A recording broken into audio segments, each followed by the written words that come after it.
They call it Planet X. They mean maybe the unknown planet, but it's also the 10th planet. They called it Nibiru, which means planet of the crossing, and the ancient symbol was the cross, not from Christian times, but from 6,000 years ago. And they say that this planet, the 12th member of our solar system, has a very large orbit of 3,600 years, and every 3,600 years it comes between Mars and Jupiter close to us.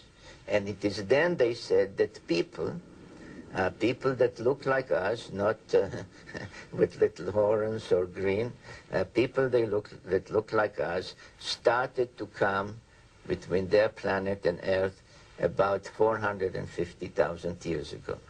Why do they look like us? We look like them.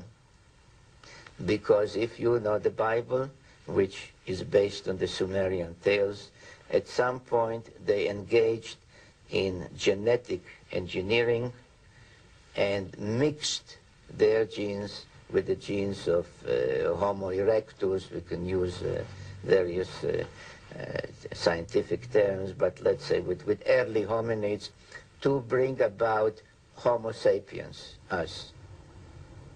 You know, who would have thought that talking about the evolution of man and creationism and Darwinism, I mean, I got calls for days after you were here. This really piques people's interest. Well, let's start with that, because most people either fall into the category of thinking that, you know, creationism, God created the earth and man, or Darwinism, we all sort of evolved from lower life forms. And your research shows, in your opinion, that neither one of those are true. Right. I've done some extensive research as far as humanity goes. At around 4 million years ago, something appears called the Australopithecines. We are told that we humans evolved from these creatures called Australopithecines that later evolve into something called early homos, Homo habilis, Homo erectus, and that means man in scientific terms. Neither of those look anything like us.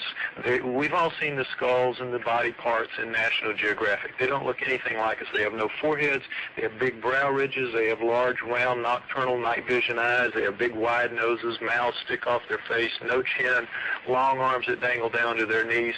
In no way do they look human. So anthropologists don't argue the point. They say, you're right, there's nothing that looks human in the so-called pre-human fossil record. This is where the missing link comes in, exactly, that there's something between pre-human man and... They say we're going to find someday something that is going to indicate a transition from these creatures that existed to man, which looks nothing like them. Humans have no place in the natural flow of life on Earth. So then you have to ask the question, where did we come from? And in part 4 of the book, I deal with that, and I believe that the Sumerians, the ancient Sumerians, and what they had to say about it are correct. And what they say is that there's another planet in our solar system that was captured by our solar system as the solar system was forming. It is not in a counterclockwise circular orbit like the other natural planets. Because it's captured like a comet, it has a clockwise elliptical orbit of 3,600 years. On that planet, the Sumerians say, lives a superior race of beings known as the Anunnaki. They call the planet Nibiru. They call the people the Anunnaki. They're called the Anunnaki. The Sumerians, the first great culture that we have on the Earth 6,000 years ago, right out of the Stone Age, possessing over 100 of the first that we attribute to a high society. They're the very best of the ancient cultures, preceding and better than the Egyptian, Greeks, and the Romans. In their writing, the first writing, of course, they said that there's another planet in the solar system that they called Nibiru that was captured and moves like a comet in a 3,600-year orbit.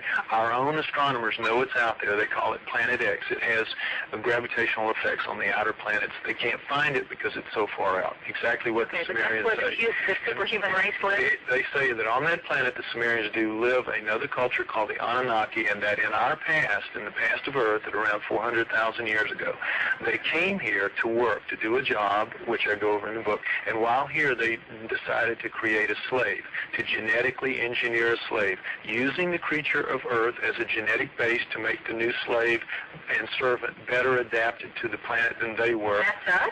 That's us. Basically, the Anunnaki said in their writings that the Sumerians left behind.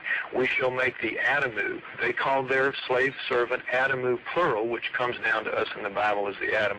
We shall make the Adamu in our own image, after our own likeness, word for word in the Bible, and they did that. So no, wait a minute.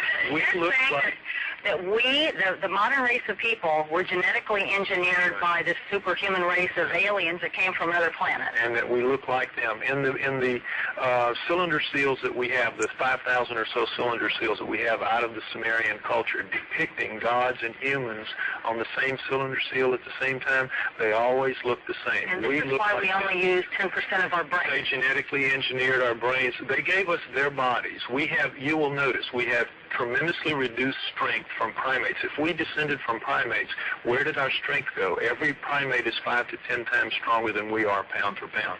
How did we lose 2 chromosomes? All primates have 48 chromosomes. We have 46. That is an awful lot of DNA. Where did it? If you read the Sumerian texts, the Anunnaki flourished from around 400,000 years ago, and by the way, they called where they lived in the Tigris-Euphrates Valley, the Eden. That was their word for where they lived. We've heard Adam, we've heard Eden. Well, it turns out that a lot of the Old Testament is an attempt to rewrite the Sumerian epics of creation because they were considered to be the guys with the word. I have to break here.